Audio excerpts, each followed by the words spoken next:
This is the Welcome to Humanity podcast with thought leader and transformative psychiatrist, Dr. Fred Moss. This show focuses on the betterment of humanity on a global scale. Each episode will leave you enlightened, inspired, and ready to make an impact in your world.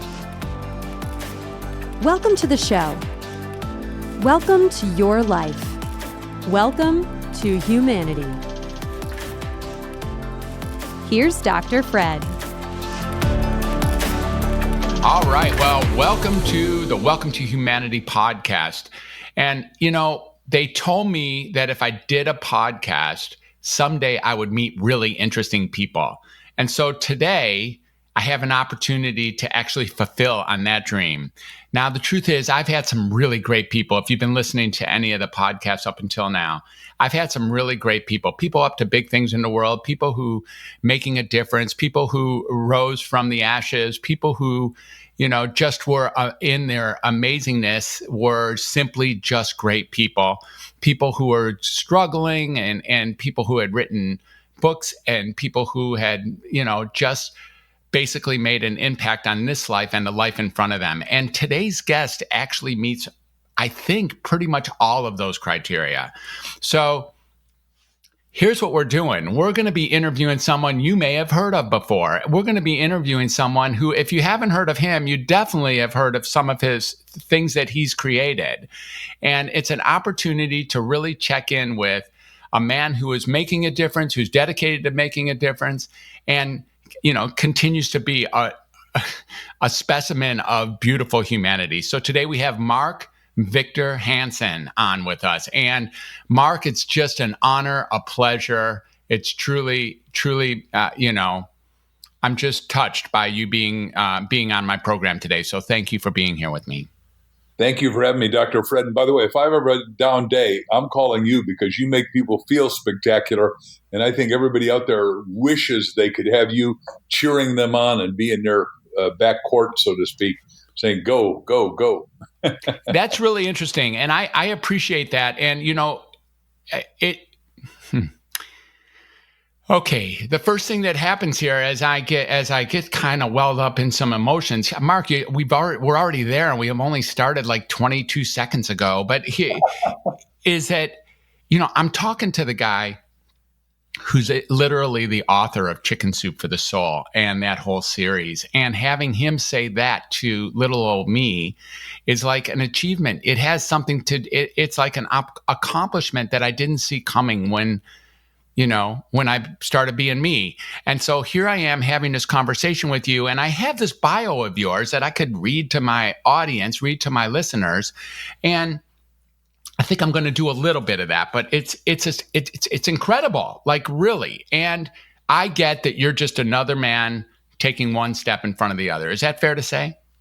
That's true. All of us are born ordinary, and you choose to make yourself extraordinary. And that's what I love about what you're doing, is that you're saying, hey, look, find that spectacular human being inside, because life is inside out, but we're taught that it's outside in, thinking that it's going to happen out there. Well, I visualize that we could become the world's best-selling book series and sold 500 million books. I visualize now that my book Ask can take us out of the dregs of life and take people onward, upward, goodward, and if they're spiritual, Godward, whatever that means to them, and just see how far can we go, because right now, we've been in a holding pattern. The last 3 months, we've had 10 years of change, and a lot of people have got to right now go back to the Socratic thing and say, as Socrates said, the unexamined life is not worth living, which is your whole profession. Is how do we examine our lives and say, how do we make it? The new word I've just learned is exaltant, which means why do you live a life that's over the moon? I don't know if you knew that word or not. Somebody just taught it to me. And I thought, gosh, I'm a sesquipedalian, a word merchant. I'd never heard that word before. It's a beautiful one. I think I might have seen it in some religious materials, exaltant, like a translation in Hebrew text or something like that. But it is a beautiful word for now, just an extraordinary word, and really is. I hear you saying it's what's called for from our human brethren right now. Like seriously, that's what's on the table, is to take a look at that. And it's on the table because you said we could go as deep as I want or you want, and I'm willing to go anywhere you want. But we're in such adversity, and what I've spent my whole life doing is take adversity and turn it into opportunity. I mean, in the Old Testament, the Joseph and the many-colored coat story says, what you meant for my harm, God meant for my good. The point is, there's a lot of people out there that meant this for our harm, and it seems to me. And those of us that are awake, alive, enthusiastic, tuned in, turned on, and listening to a podcast like this or reading the kind of stuff that I'm so happy to write, and I want to take people places, you've got to shut off all the negative news or you'll be despondent, disconsolate, depressed, and distressed. And it wrecks the soul, heart, mind, and body of humans. Yeah. And by the way, if you disagree with anything I say, you're allowed to have at it. No, there's nothing even controversial. It's just bold and honest, Mark. There's nothing there to disagree with. As when we talked last week, I don't find myself disagreeing with you. I find myself completely aligned and like resoundingly aligned with you in such a way that it's almost comfortable in your embrace of how you're speaking to what's occurring now for the world, for the individuals, for the inhabitants of the planet, for men, for women, like really what's here to take a look at and ways to make a difference in moving forward in extraordinary fashion. So I appreciate everything you're saying. So if you've listened to this show before, you've heard me talk about my new book titled Creative 8: Healing Through Creativity and Self-Expression. Well, I am thrilled to say that it's finally available on Amazon.com in both paperback and Kindle formats. I finally received my paperback copy, and I have to say, I'm really pleased with how it turned out. It's a short little book, easy to read, with bright, beautiful pictures throughout, and the message is really powerful. Now, I'm still offering listeners of the Welcome to Humanity podcast a free copy of the audiobook as a deep thank you for listening to this show. And all you need to do is go to welcometohumanity.net/creative. I've used this Creative 8 methodology with both psychiatric patients and coaching clients alike for several years now with fantastic results. And the method takes less than 5 minutes per day to implement. I know you're going to love it. Download your free copy of the Creative 8 audiobook today at welcometohumanity.net/creative. Now, let's get back to our conversation with Mark Victor Hansen. Well, thank you. I've written three books are out now that could change anyone's life. One is called How to Be Up in Down Times, and that's really where we're at because, the airlines have reduced themselves to 30% of management, 30% of flight attendants, 30% of pilots. And you got to say, whoa, those people are going to be without jobs, and they're trained and they're well, and there's not 100 million of us flying at any given second anymore because I've traveled 250,000 miles a year, traveling to 80 countries and for the last 44 years, flying around as a speaker, writer, or author that speaks, actually, is how it really works. But, the point is, if they're going to be out of work, I wrote, look, this book, How to Be Up in Down Times, and the forward says, we're going to do 50 trillion, that's spelled with a T, not a B, $1 billion for the business in this decade, ladies and gentlemen. You've got to reinvent yourself. You got to rethink yourself. You've got to, I believe and in my 1 Minute Millionaire book, I show the butterfly, which is a universal symbol of freedom, because we're caterpillars, folks. And you got to understand you cannot look at a caterpillar and project, incite, or even think a butterfly, except that we know it because we took biology or we took science. But otherwise, you'd never know it. And that's where we're at. And people are saying, well, I've read the news. I've watched 2.5 hours of TV. No. You got to shut that thing off. 15 minutes the most. Then listen to Dr. Fred's podcast or read some of my books or go on YouTube and watch some of my videos. So that's one. The other is ask the bridge from your dreams, your destiny. Ask yourself how you're going to fulfill your destiny. Because if you're alive, you got a great destiny. And it's the most exciting time in history to be alive if you're awake. And then, because I want more for every one of you listening, as does Dr. Fred. That's why we are of like mind, even though we physically, I don't think, ever met. Have we ever met? I don't think so. I don't think we really have. No, not that we know. Yeah. Except we've had a meeting of minds, and it was unified. And what happens is that you all have infinite potential. And the reason we wrote the book, my wife and I wrote it, and she's way brighter than I am, but we wrote it because we keep meeting these people that are wonderful. They're likable. They've got personality. They've got talent. But the one thing we discovered that they don't have is the ability to ask, because we found 7 roadblocks. You're full of naivete or fear or unworthiness or just disconnected, which all fits. And we said, wait a second, if we could just put it together in a book and then ask and then interview the best askers we know that overcame every one of those obstacles, and people read it, and reading as a metaphor, it could transition their life. And I'm thankful to say the book's only been out since April 28th. I don't know when you all are listening to this, but it is transforming people's lives in a snap. I hope my finger snapped. Yeah, we heard it. Yeah. Okay. So that's where I am in universe right now. And I really, back to the last thing, is just to expand it to all of you that are listening. I really want you to help out and understand that while you feel all the pain and anguish and angst and frustration, remember, there's 8 billion in the same situation. I've been to India a lot of times. I lived there for a while, in China and in Africa and all that. There's in Europe. There's nowhere in Latin America. There's nowhere we didn't get shut down. The whole dang planet's been shut down, and it's time to open up. But hopefully you're rethinking your future to transition and transform yourself into the higher, better, brighter, more opportunistic, excited you. That's fabulous. You bring up a number of points here that I could tangent off of, but we'll use this last one, that the whole dang planet has been shut down. And I myself wrote an article last year called Global Madness, and that article mentioned what the world must do to unite. And it was an opportunity in that article. And in some ways it had some clairvoyant soothsayer associated with it. The idea was that we needed something big that all of us must face the same direction to carry on. And that in that possibility, we could actually make things move in a direction that otherwise was impossible.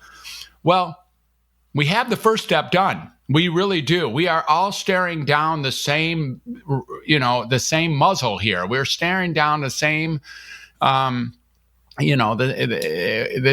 staring down the same lines, like all 8 billion of us, or at least 6 billion, almost the entire planet is directly affected by the idea that we're in a forced adjustment. We're in a forced correction or a forced self-analysis. We're in a space where it's an opportunity rather than simply a clamp on our liberties. And I think that's what I hear you're coming from, is that we are now here together, and there's an opportunity to do things that otherwise could never have even been imagined before. Exactly. And look, I've been blessed with a phenomenal education. I was in grad school, and my university, Southern Illinois University, hired everyone that got fired at Harvard, Wharton, Yale, and Stanford. For the only issue was they're 65 years old. Now, 50 years later, that looks obscene. But I hear this guy, Buckminster Fuller, Einstein's best student, thousands of major inventions like geodesic domes, Dymaxion cars, all kinds of stuff. And, he was saying we ought to have floating cities. And he said, but we could make the world work for 100% of humanity if we could just all communicate. Well, and in one of his 40 books was Education Automation. And that's where we're at. He visioned that we'd have something called the internet. He didn't know what it would be called. He didn't know how it would work. But for the first time, we are all connected. We're not only connected telepathically, but now we're connected electronically. And it's that part of it with AI and 5G, all of that's going to get better. So the point is, how do you use that to your ultimate creative and, more importantly, innovative advantage? Because if you need to do business and if you need to make money, there's never been a better time. I need you to really hear that. And I'm a guy who's written 7 major money books. But, the 2 things to make money is, number 1 is you got to innovate. And number 2 is you got to market. And I'm blessed that I've been selling since I was 9 years old. And I'm now 72 years young, because I'm going to live to be 127 with options for renewal. Because you live as long as you write yourself into how long you're going to live. It seems to me, at least that spiritual language says that. So I buy it. Back to you, Dr. Fred. Mm-hmm. Yeah. So that 127, what year does that take us to? You say you're 72 now. So we're looking at 55 more years on top of, so we're looking at like 2075 is something like that, is when you get your option for renewal. Is that what we're hearing? Yeah, and the point is that what my wife and I teach, and she's a nutritionist amongst other things, and a clinical hypnotherapist, on and on. But the point is, if you are having a high quality of life, why wouldn't you want a high quantity of life? Mm-hmm. And like yesterday, we got 6 grandkids, and we got a nice house in Scottsdale, Arizona, a great home, not nice, and a big swimming pool. And we, I'm out. She was so distraught and upset. Somehow I've got the Napoleonic thing where I can put pain and anguish in a file cabinet like he did, and that's how I could do so much, even though he wasn't a really good man. But I can file away, but she can't. So she was feeling disturbed. Suddenly the grandkids came over, and we spent the afternoon having squirt gun fights in the pool and playing and throwing each other in. And they're little. They're like the two littlest are grand twins at 6 years old a couple of days ago. And they just think fighting with Grampy is the best thing in the whole world. Well, it just transformed her whole spirit and her whole life. And that's one of the things we got to do, ladies and gentlemen. And I think, Fred, I'll go along with this whole isolation thing and social isolation. Fred, you and I may have different numbers, but we need touch. If babies don't get touched, something like 20 or 17 to 20 times a day when they're born, they're I'm going to do a non-psychiatric term, but they're screwed up for the rest of their life. Yes. But I think people need touch. Even if you only got a pet, a dog or a cat, that would be good. But if you got somebody else that hugs you and loves you and holds you, I mean, when Jack and Dr. Canfield and I were writing the Chicken Soup series, the whole front end was we had the hugging judge who hugged the people that came into his courtroom, and they went out and did the right stuff afterwards. It was amazing. Mm-hmm. It was that little simple. And we did the story of, I may be going on too long here, but you can, I'll stop after this, is it, if you come out of a pay phone booth, and I don't know your chronology, but I bet you're old enough to remember when we had to put in a dime to make a call. Oh, yeah. If you leave a dime in there and touch the guy on the way out, they run after you, give you a dime. If you don't touch them, they keep your dime. Did you know that?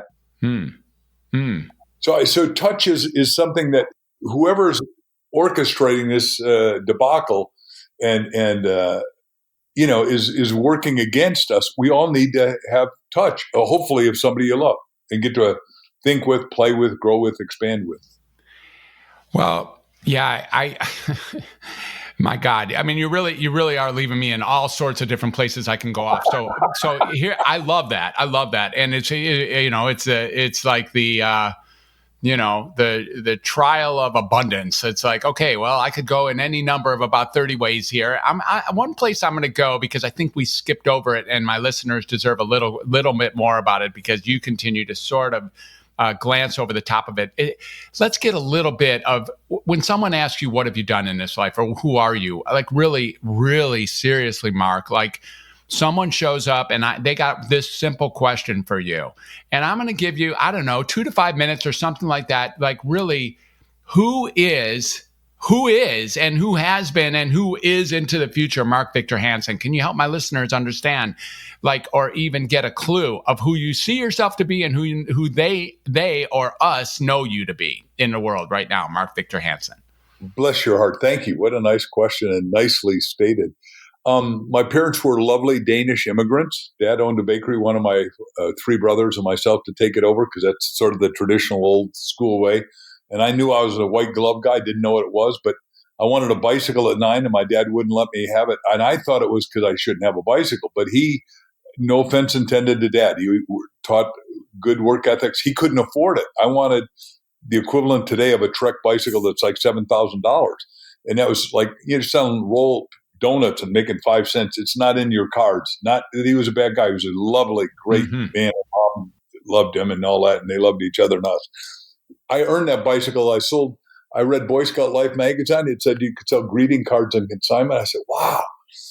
I looked it up in the dictionary. What a great word. You don't have to pay for it. You go out and sell it and then get money, which is the way I've built all my businesses. I own 16 different businesses over time.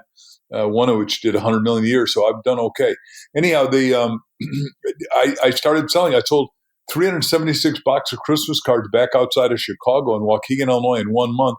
Became the number 1 greeting card salesman for Gibson Greeting, and then 30 years later, they come to my office, and I'm now licensing everything at Chicken Soup, and we do again a deal with them. They flew in their little Gulfstream, and it was so cool because that next year, Jack and I wrote greeting cards. Actually, I wrote them, Jack edited them, and we sold 897,000 boxes of Christmas cards because I'd come to Jack and I said, hey, Jack, we're going to do licensing. He said, what do you know? I said, I read the book by Spielberg this weekend and Lucas. It said they made $800 million with a movie E.T., but $1.7 billion on licensing. I don't know the difference, but when I was in grad school, Bucky taught systems theory, and it said every system is a circle. It's an inside and an outside. We're outside, but in a year's time, I'm such a good omnivorous researching student, I'll become inside. Anyhow, at 16, I had money from selling everything as a little kid we started a rock group because the Beatles came out. I made a lot of money, went to college, blew the money because I wasn't making any money, and then I had to go sell stuff. And luckily, I sold my way through college. But luckily, I was told to go sit in the energy of Bucky Fuller. And he said, we're going to talk about cosmogony, cosmology, epistemology, energetic geometry, 10 words. Now, I know this would never happen to you, Dr. Fred, but I was sophomoric. I was a straight A student by that time. I'd failed out of school almost first quarter because I was playing and partying. But by this time, I'd stopped drinking and partying and just, I was dedicated. Now, Bucky said 10 words. I didn't know one of them. I thought, I'm a dummy. There's a guy with real enlightenment. I'm going to go beg him and I worked for him for 7 years, came out, tried to be him. I'm building geodesic domes in New York. I built the Wall Street Racquet Club, botanical gardens, aviaries. And I was doing it out of PVC, very strong plastic. I'll do it easy. Anyhow, the oil embargo hit. I couldn't get any, and I went bankrupt so fast. I had to check a book at the library, how to go bankrupt by yourself. So 6 months, I'm hiding out under the sheets, scared of my own shadow, and I didn't know that my self-worth and net worth were separate. At the time, I thought they were the same thing. So I thought, wow, I lost all those people's money and my money. I must be a terrible person. But all of a sudden it came to me because in our book, Ask, we said, ask yourself and others and God. And I asked myself, what do I want to do? And I thought, maybe if I could speak. So I asked my 3 roommates in Hicksville, Long Island, New York. I said, any of you guys know somebody that's not a medical doctor, not a lawyer, not a celebrity, not a famous person, not a cotton top, because I'm young, that's a speaker. And the guy pulls up a piece of paper and says, here's a ticket. You go watch this real estate guy talk. He's out in Hauppauge, Long Island, New York. He's older than you by a few years, but I think he'll get it. This guy, Chip Collins, who became my best friend, wowed me. He mesmerized the audience. I was standing up, giving a standing ovation with all of them. Go up to him at the end and I say, Chip, you don't know me. I'm Mark Victor Hansen. Can I take you to lunch and I'll buy? He said, yeah, I love to buy my lunch. I said, tell me how to do this speaking business. Long story, very short, he taught me. I did 1,000 talks a year for the first 3 years. If I wasn't talking, I was selling talks because I didn't want to go I'd gone bankrupt, so I had nowhere to go backwards to. So, and I was afraid to go on Social Security or tenants or government or anything. So people said, do you have that story in a book? Because I love storytelling, and my mother was a phenomenal storyteller. And I said, wow. And I did a little book, Dr. Fred, and I sold 20,000 copies at $10 each. I made $200,000 my first year speaking, and I was doing exactly what I wanted, with whom I wanted, how I wanted. I went from a little beat up old Volkswagen because the bankruptcy courts took everything to a brand new Chrysler Cordoba. Ooh, a Cordoba. Nice. I had arrived. And then Jack and I got together. I knew how to do multi-authored books and do stories. Jack was the inside, I'm the outside. And 144 publishers all said, hit the road, Jack, if you remember that old line. Oh, yeah. I said, if you don't like him, it's okay. But I'm a nice guy. Anyhow, we finally got a little publisher to take us. If we bought 20,000 copies at $6 each or sold them, and we did. And then we kept pushing and working endless hours. And now we sold 500 million books. And my real goal is to sell 1 billion books. And I'm going to live long enough. I will do it. Although there are plenty of people behind the scenes that will tell you, Dr. Fred, I don't know what Mark smokes. I don't smoke at all. I don't do any drugs. But I am going to pull it off just because it's a worthy, important goal. And the people get such phenomenal results with the stuff I write. I'm blissfully beyond thankful, being thankful. Yes, I got it. And so thank you for that. That's extremely well done. And I think my listeners share with me that when given the opportunity to encapsulate your own credentials, even you are challenged to pick which part of your own life you get to say who you are. And so in this last self-assessment, what I'm hearing is that you're In some ways, you're riches to rags to riches. You have a little bit of that going on. And all the while, what I hear is just a massive commitment to using your particular gift that you become more and more aware of to make a huge difference on the people around you, on the people who maybe you don't even know. I mean, if you're selling 500 million books, there's 499,990,000 of them are people you've never met even once, and or ever will. Exactly. And so there's something like and then you have this aspiration, which isn't an aspiration. It's not even an aspiration here, Mark. This is a declaration that ask is going to make even a bigger or a more resounding difference in the world than any of the Chicken Soup series made. And that you have that, and whether it's ask or not, what I'm hearing is that the impact you're making on the world around you is unstoppable. And that's just, you get that you have a gift to be a source or a vessel for people's growth and development. And your commitment to making that happen is just what your life is about. Yeah. And you and I are like-minded brothers in arms here, so to speak, where we want to gain everyone to get their own shield and buckler and their own mental wherewithal and understand it all comes from within. My cliche is what you think about comes about, which is the whole law of attraction, right? Yeah. Birds fly together and flock together and all that stuff. But you and I have flocked together, so to speak, and we're saying, hey, wait a second. Every one of you is born. Now, I'm not a psychiatrist, but like you are. But the point is, we're born over-endowed. Now, you're born with 18 billion brain cells, 1 trillion brain cells. I don't know how many you got. I've read different numbers from everyone from Deepak to whoever, but I don't care how many there are. There's more than we're using, right? I mean, For sure that. 10%. And what if we can start to exercise that and use it by disciplining ourselves? And, I sell more books than anyone because I'm consistent in principles I do. When we did the Chicken Soup, we said, here's the 7. Jack and I spent 3 years figuring out what are the discernments of a best-selling book. And that's the 3rd book I got. I got a course now on how everyone could write books. And you can go to my website and see it called You Have a Book in You course, which is important because when you write, you become deeper, richer, wiser, smarter. But the point, the discernments we said is, number 1, our stories have to cause instantaneous behavioral change.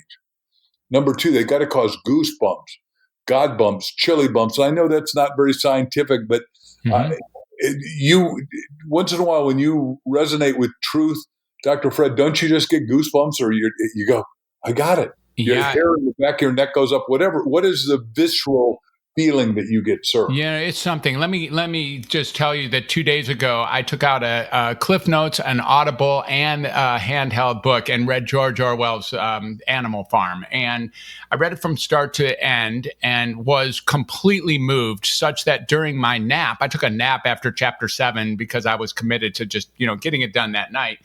And during my nap, all it was a physical, visceral, goosebumpy experience of his brilliance and what impact it was making on me now and then the world since it's been written. So I think I really do hear what you're saying.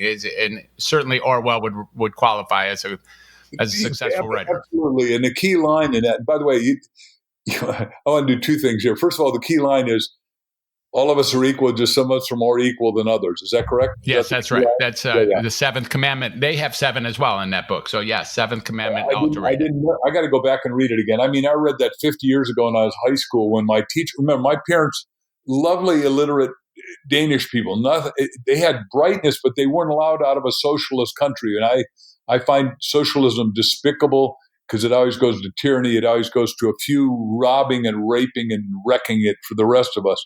Whether you're talking about Hitler in Germany or whether you're talking about Stalin killing 58 million people, or because I've worked in China for 22 years up until 3 years ago, 78 million people got killed by Mao. And now we got a Maoist leader there who I do not find any agreement with because he steals all the IP. And I've sold 374 million books in China and not gotten paid for one. And I've been through the government, so I know that is not. I would use good language. Anyhow, the point is that what Orwell said is correct.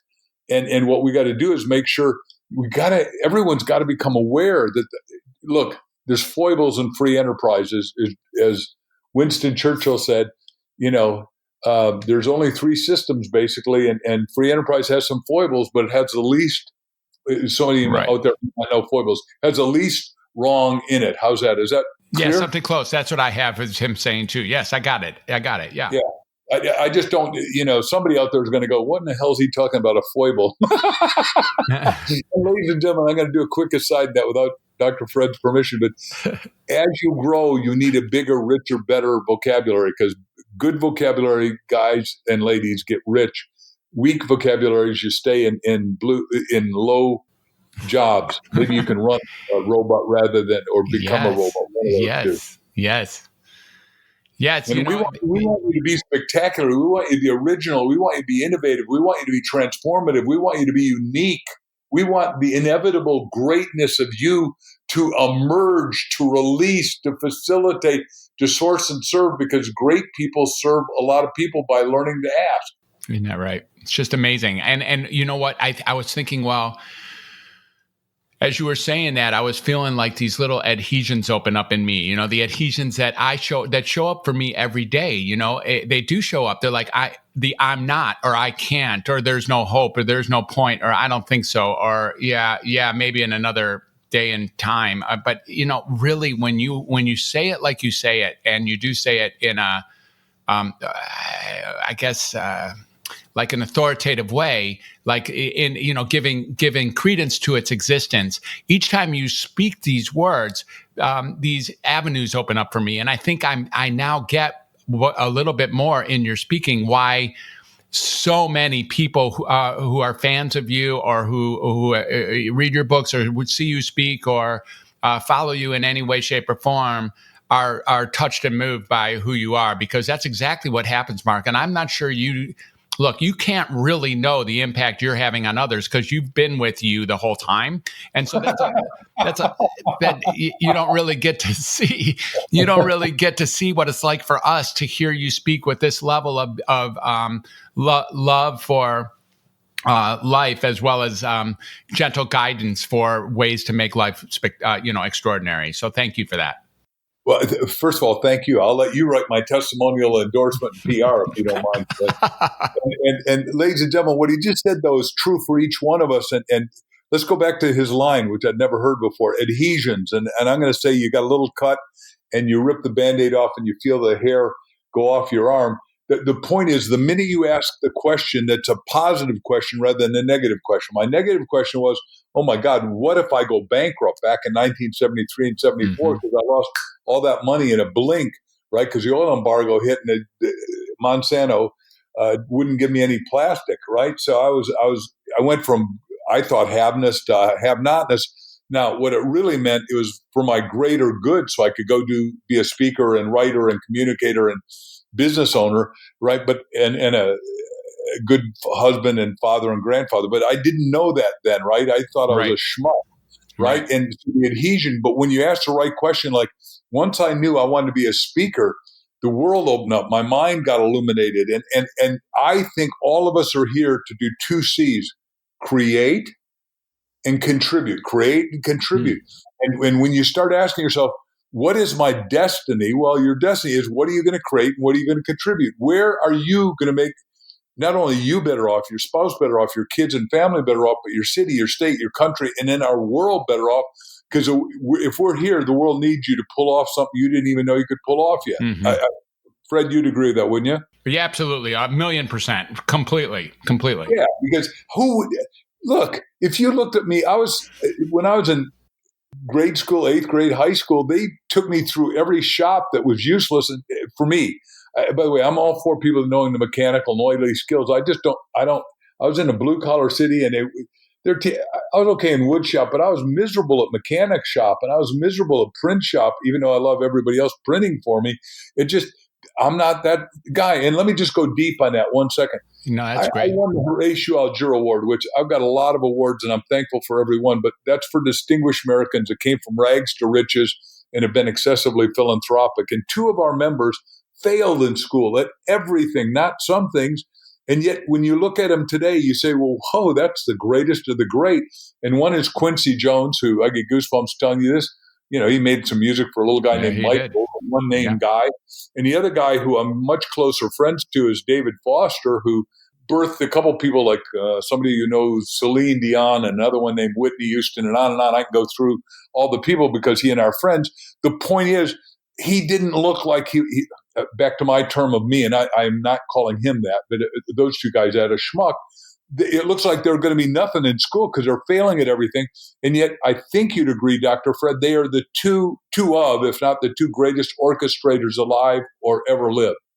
Yeah, it's something. And yeah, Quincy, I'm from Detroit, so I have, I grew up in Motown, and so Quincy had a big impact there before he came out to where I live now, which is in Los Angeles. And there's something about, there is something about experiencing.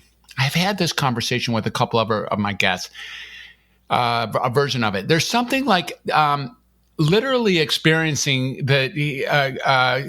your face getting smashed to the floor, or literally experiencing this like an opportunity to get, if I stay here, then life just completely sucks forever. Like that's, I have an opportunity to stop right here and to call myself a schmuck, and then to live into being a schmuck, and then absolutely create nothing, and then just fade away and wither and die. And there's another opportunity that somehow grows from those, from the Phoenix rising, that grows from this soil, right, that is like, wait a second, thank you for showing me. Like I, for one, I lived on the streets for a while. I mean, I really did. I really collected food stamps because that's how I needed my next paycheck. I really did. I really, no kidding, did. And I'm not saying that that's what created who I am, but it's part of who I am. There's something about like, wait a second, if I keep looking at the world this way, then I get a life that's completely unsatisfying and makes no contribution and no creativity. However, if I start paying attention to this thing that I think you're letting our listeners, see for themselves, which is, I have an inner miracle going on. I am here for a purpose. I have some spectacular qualities that I don't even know that I have. And this is what I'm being called on, is to discover those and make those happen. And I am not that different. In fact, in that quality, I'm no different than the other 7.8 billion out there who also have that going on for them. That's exactly why. In Ask, we say, look, there's a golden triangle of purpose. At the very top, it's, what are you best at? And if you don't know what you're best at, my request is ask 10 of your friends to write out, Fred, what am I best at? And you tell me, just like you just did in a minute. Number two is, what is it that you're best at that you really want to do in your heart of hearts? Like, I really wanted to speak. I really wanted to communicate. I wanted to share messages and share insight and share inspiration and hope. And then number three is, what is the third part of the triangle? Because triangles are self-stabilizing, as you know, in geometry, and I'm pretty good at that stuff. But the third thing is, what can you make a spectacular earnings from? Because, ladies and gentlemen, some of you are out there hanging on by your fingernails, and Dr. Fred and I have both been there in separate cases, never having known each other, but and that's okay. But the point is, it doesn't matter where you're not. It matters only one thing as far as I'm concerned. Where are you going to go? And this golden purpose, what is it that you'd be best at? What is it you'd love to do?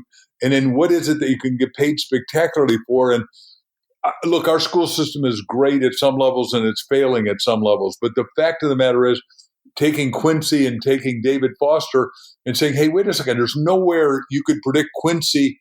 Or Mark Victor Hansen. Let's put you right there with the two of them. Let's be honest about this. And for my listeners, let's get that we're not telling stories about two guys. We're talking to someone who literally won the Horatio Alger Award in, 1990. And it's really, really something that you belong here. So to speak from your experience, I want my listeners to remind themselves that you're speaking from your personal experience here, not just about Quincy and Foster. Yeah, ladies and gentlemen, what happens is when you win the award, you don't know you're going to win it. Somebody else nominates you. You get a call at 6 a.m, and I got a call from three people. Dr. Robert Schuller, the guy at the time who had a $100 million Crystal Cathedral Church, which I happened to be attending, but he didn't even nominate me. A guy named Tom Harkin nominated me, and then the biggest realtor in America at the time was George Alger Sr. They call me at 6 o'clock, wake me up and say, you just won the Horatio Alger Award. And you go, at some levels you go, you're kidding. because you Right. don't nominate yourself. You don't know you're in nomination. Somebody else nominates you. 10 people win it. You go to the United States Supreme Court. Then there's tuxedo events for 3 days. And we raise money. And we raise $250 million to get at-risk kids to go to college. And we give them $25,000 each. So some of you are going to have kids that fit that.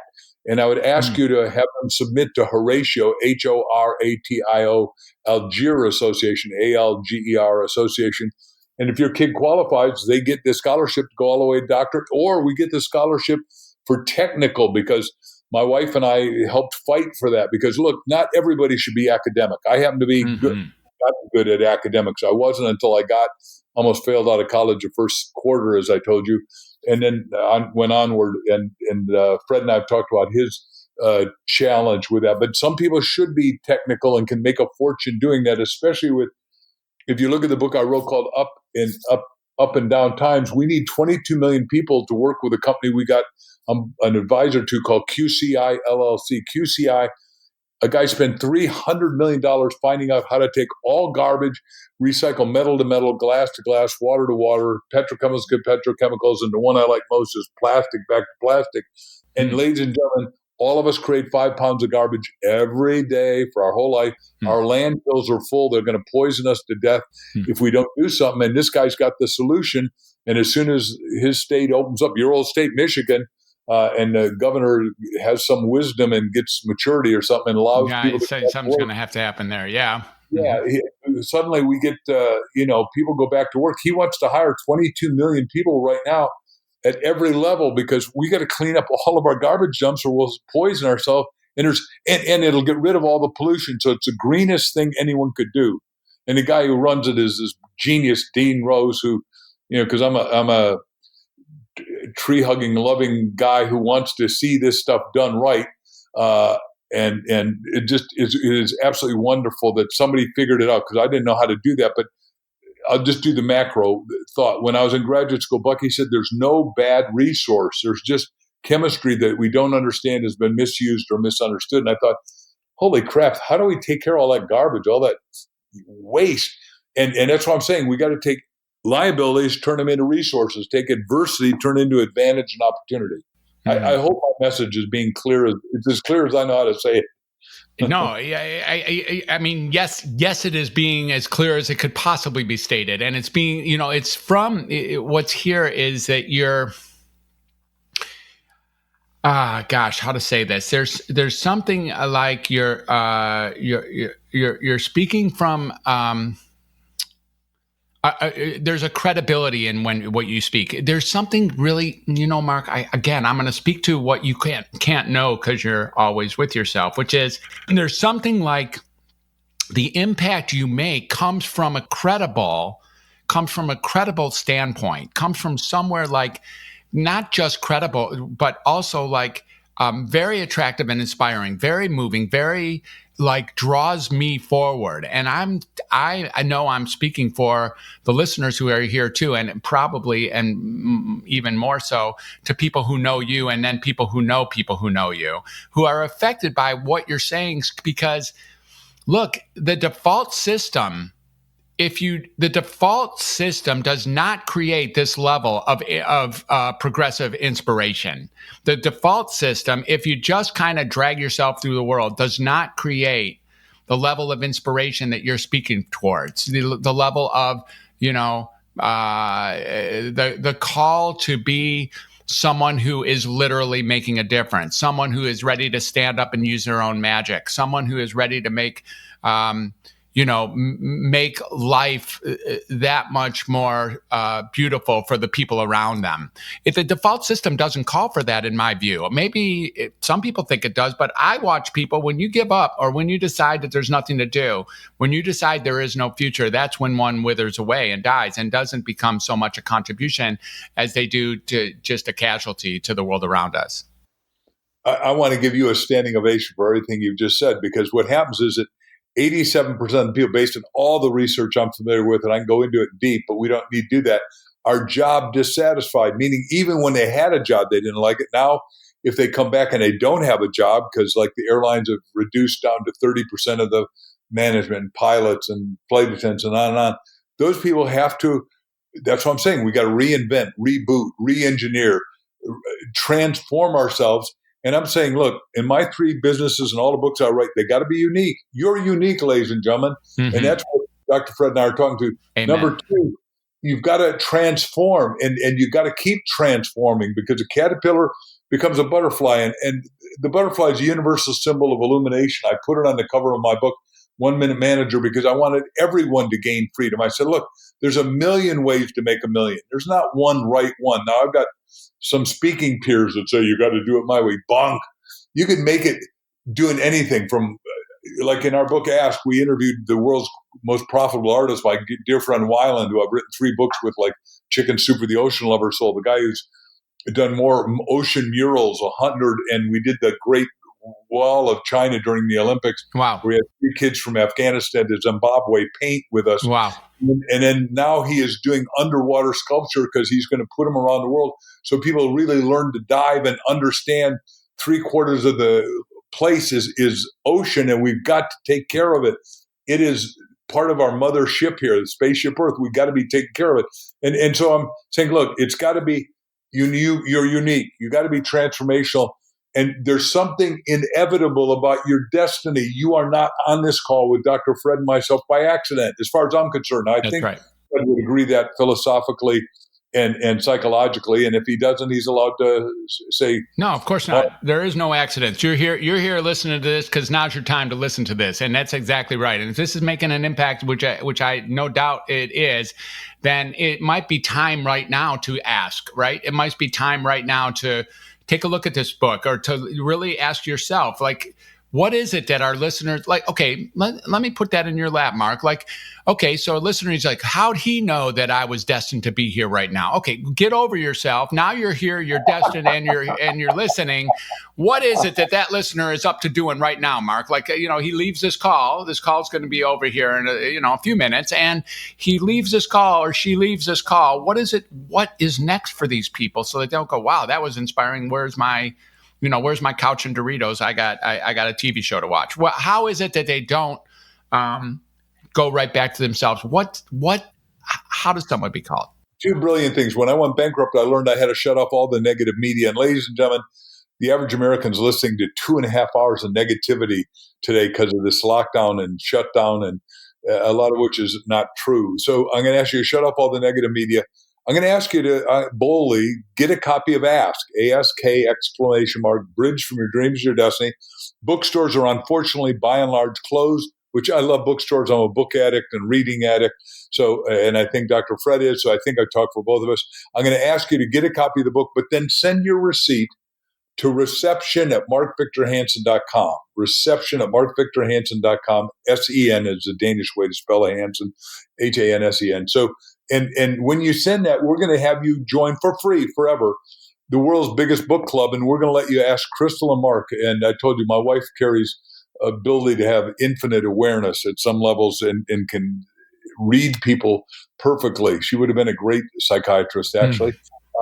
There's not that many of those out there. We could have used her, but she's probably doing okay. She's probably doing okay. I just have a couple of you guys that are friends that are absolutely magnificent human beings that are just so we're like-minded. Anyhow, so once a month, we're going to let you ask any questions you want. If we can't answer your question, I'm going to call back Dr. Fred or somebody who can, and we'll get every question answered for free, just because we think it's time to transform humanity. And we're saying, look, read the book, and then if you're really good and you got a few bucks extra, buy 10 of them and give it out to the people that are despondent, disconsolate, depressed, distressed, and shut down. Because this book, if they'll just read it for a little bit every day, when they shut off TV and just read, it'll open up their mind. Books, positive self-help action, books, tapes, videos saved my life. Otherwise, I would have self-destructed and committed suicide. And it just, you are too important to be down. We need you to be up and productive and profitable, if you don't mind my being even a little crass. Some of you say, well, I was told I don't have to be profitable. If you want to have a full, rich, meaningful life, you need to have resources, and you got to create them yourself. And do not believe the government can give you, because the government can't give you anything it doesn't take from you first. Isn't that true? That's brilliant, of course. And So if these listeners, so it's at I didn't write it down. Where would they send their receipt? Send the receipt to reception@markvictorhansen.com. All right. And then they're part of this club. Part of the biggest book club for free, because we want everyone to know whatever they want to ask us. We don't care. We're, hopefully, I'm looking at my 50,000 book library in my little office here, big office, ladies and gentlemen. And, I'm just a book collector, and people sign their books to me, give books, and I'm a fast reader. And, luckily I got wisdom. And then let me do a bonus on that idea. And that is, I think you ought to have friends like Dr. Fred that you can call, or in my case, I got this great guy I went to India with as a student ambassador. And he's been my friend now for 50 years.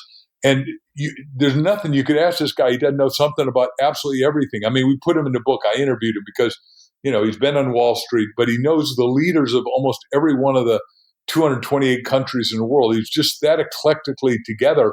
And, when we get together, the trouble is to shut off our minds when we're together. And our wives and the four of us travel literally around the world to phenomenal places like Majorca and the Maldives and stuff like that, because you are here to have a dynamic, passionately purposeful, exciting life that is worthy of you.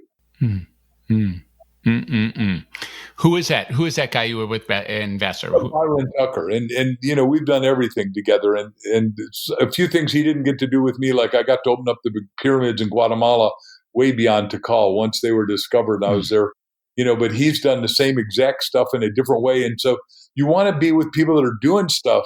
If you're hanging around people that are doing nothing, being nothing, and having nothing, that's what you're going to be because of a like association. If you're hanging around people that are being all that they can be, they help bring you up. And when, Dr. Fred and I would talk about a big word called entrainment. When you get in the energy orbit of somebody that is a self-realized being, or whatever language you use, they're going for attachment with that one, whatever vocabulary you use, they're waking up their divine self.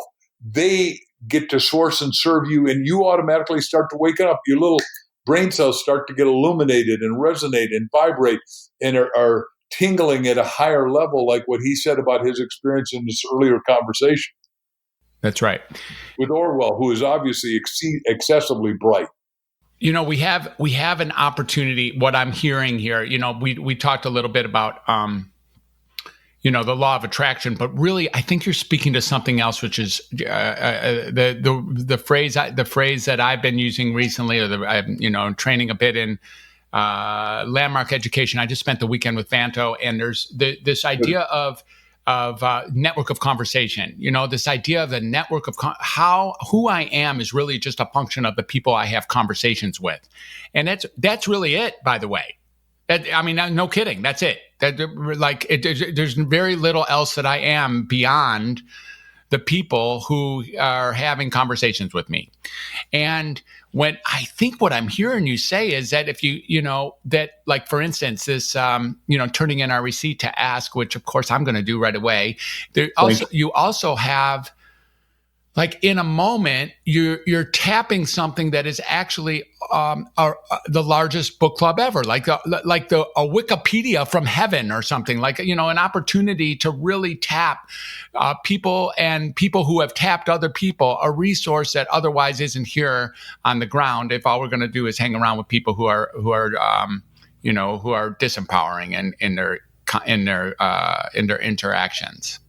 Yeah, let me do two parts to that from my point of view, triggering on what you said. Number one is maybe the smartest president we ever had was Thomas Jefferson, and he was trained by an older guy. You see him in the picture, both gray hair, by Ben Franklin, but the age difference was like 57 years. But what Jefferson, who was a genius, obviously, and a polymath, both guys were polymaths, meaning they had multiplicity of diverse interests. But Jefferson said, if you light your candle on mine, doesn't take anything from mine, but makes the world fourfold brighter. And that's where we're at, that part. Exactly. Then the second part of the same thing is that the Danish poet laureate is a Nobel Prize winner, Dr. Piet Hein. And Piet Hein wrote little books called Grooks, and still does.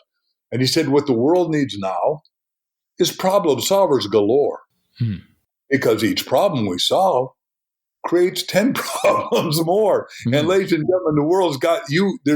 You don't have to look very far to find 10 problems. All you got to do is fix one of them for a substantial and ongoing sustainable profit. Mm-hmm.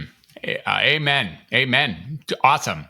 So one of the guys we interviewed, Crystal and I did all the brilliant research, if you'll forgive me for saying so, on the book, because we both are good at that, I guess. But then we interviewed the 26 best askers. One guy is Jim Stovall. Jim Stovall, up until 19, his whole goal, his dream, his purpose, his passion was become an NFL player. He gets recruited, goes to the medical, and the doctor says, "Kid, I'm sorry. I hate to tell you this, but 6 months from now, you're going to be permanently and forever blind." Crushed this guy. Now he's self-incarcerated in a 9x12 room with a radio, a telephone, and a television. And he's upset, and his parents saying, "Look, Jimmy, go down to the blind meeting. Maybe they can help you." He gets there, and they're just an echo chamber of negativity. Fortuitously, he sits next to this woman named Kathy, and he said, "I love to watch TV in the old days and see somebody throw a right hook, but somebody ought to narrate that." She said, "We're somebody, we can narrate." Now, that's everybody's answer here on this. We're somebody, we can do something and fix it. Hey, they created narrative television. Wow. Now, the sighted person, you and I don't know about that, but 14 million people pay $10 a month around the world to watch narrative TV. And that'd be good if that's all there was. But somebody sent me his book that meant a lot to me, and I said, okay, I'll read this guy, Jim Stovall's book. I don't know the guy, but I'll read it, called The Ultimate Gift. And ladies and gentlemen, it's a great book. It's a fast read, 1 hour. I was so blown away. I wrote the foreword, I wrote the afterword. I said, this has got to be a movie. I've never met this guy yet, but he says, if I live to be 100, there won't be a day I don't thank you in my prayers, Mark, because your little line got me to make it as a movie, and I made $100 million. I got James Garner in it, on and on. He got all the big stars in the movie, The Ultimate Gift, and the book Ultimate Gift sold like crazy. And in the interview we did for our book, he says, I now write books that I can't read. Wow. I now make movies that I can't see. Wow. Ladies and gentlemen, the greatness that is pent up in you, that is latent in you, that Dr. Fred and I are going to do everything we can to be gadflies, positive gadflies to, forgive me for saying it, to spark the potential in you, to light your fire off our candles, metaphorically speaking, to go out and do something great. And we'll never know. It's like, I'm sitting under the trees of shade from Orwell and others that they didn't know Fred and I would be reading them. But boy, are we thankful that they existed, because they illuminated us and they decorate the home entertainment centers called our mind and make us better so we can source and serve you and hopefully make the world better for everybody. Just beautiful. Just beautiful. Awesome, Mark. Of course, we could go on, and I hope that we do go on and on. I trust that we will go on, and I really look forward to future contacts with you in all sorts of ways, whatever's coming around the corner, the like-mindedness and the associated brethren, and the almost lockstep that we are with each other, even though we had not met before last week. Oh, and let's put a shout out to Michael Gelb. And Michael is someone who I interviewed last month, and please feel free. Please listen to that interview. That's a great one, listeners. That's a really beautiful. They're all great, but boy, that conversation with Michael was beautiful. And he's our mutual friend that connected Mark and myself for these conversations. So thanks to Michael. Let me brag about Michael for a second. Okay, dude. I only have a couple hours, so hang on. Okay, I know. Go ahead. Tell me about Michael. Obviously, you guys know, and ladies have listened to Dr. Fred and about Michael Gelb, and Michael wrote the Leonardo da Vinci Factor. Well, I'm in Milano talking to the biggest businesses in Italy 3 years ago. I think it was, and if it's longer, I apologize. But Michael and I are on the program together, and we synchronize in time and space like Dr. Fred and I have in this last couple of days. And we're going to Florence, which is my favorite city in Italy. All of you've got yours. I love the Medici movies on Netflix. And if you haven't watched them, you want to watch them. But I say, look, we're going, and you are the art wisdom guy, and you know more about Leonardo da Vinci and Michelangelo than anyone on the planet right now. Tell me what to do and where to go. He gave us directions, wrote them out, said, this is a church you got to go to. You got to go to the third floor down. This is where they keep the real Leonardos and the Michelangelos. And it was, Crystal and I were just so blown. The friend and his wife, of course, but we went out of our way and we could take pictures, and we're basically alone because no one even knows all that stuff exists except for a guy like Dr. Gelb. It just was beyond exciting. Yeah, he's a he is so the real deal. So I love you, Michael, and it's I trust that you're listening. If you're not listening, then you won't hear me say I love you. But you did hear it loud and clear here, and I think I'd speak for both of us and really everyone who knows you, Michael. So thanks for being our friend, and for being just a sample of an extraordinary human, and just an ordinary human who's just extraordinary in everything you do. So thanks for being that. All right. Well, so Mark, let's do this. There are multiple spaces we could go, and it seems to me like our listeners could really want to know how, make sure that they know how to follow you, which book to read, which thing to sign up for, which how can they just keep an eye on you, or join a class that you're teaching, or learn more about how to learn more, or whatever it is that you have. Can you give us a little bit of contact information? What would my listeners want to do to catch up with you? Ladies and gentlemen, I'm thankful for that question, Dr. Fred. If you get a copy of the book, ask, and then send it to reception@markvictorhansen.com. I promise you'll stay in touch. We'll keep you apprised of wherever I'm talking in the world. We'll invite you in as our special VIP ambassador gifts.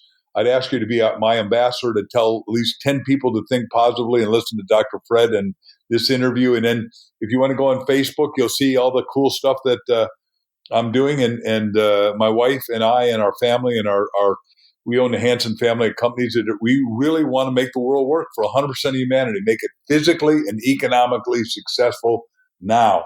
And what Dr. Fred said a minute ago is we're at the first time in history that we have the technological possibility to take care of total humanity, and we're going to release it, and we're going to go into better times, ladies and gentlemen, if we all do our best and come out of the spirit of excellence, chase excellence, and you'll be extraordinary. Terrific. Thank you so much. All right, listeners, how's that? I mean, that's what I'm talking about. They told me I would meet really, really interesting people. And it's sort of like this candle thing. I meet an interesting person, and then we have this conversation, and now you get to light your candle off my candle, having met Mark Victor Hansen today. So it's really a deep pleasure, Mark, to have had you on this call. It's a deep pleasure to build very strong, already present roots into a friendship that will likely go on for eternity. Forever.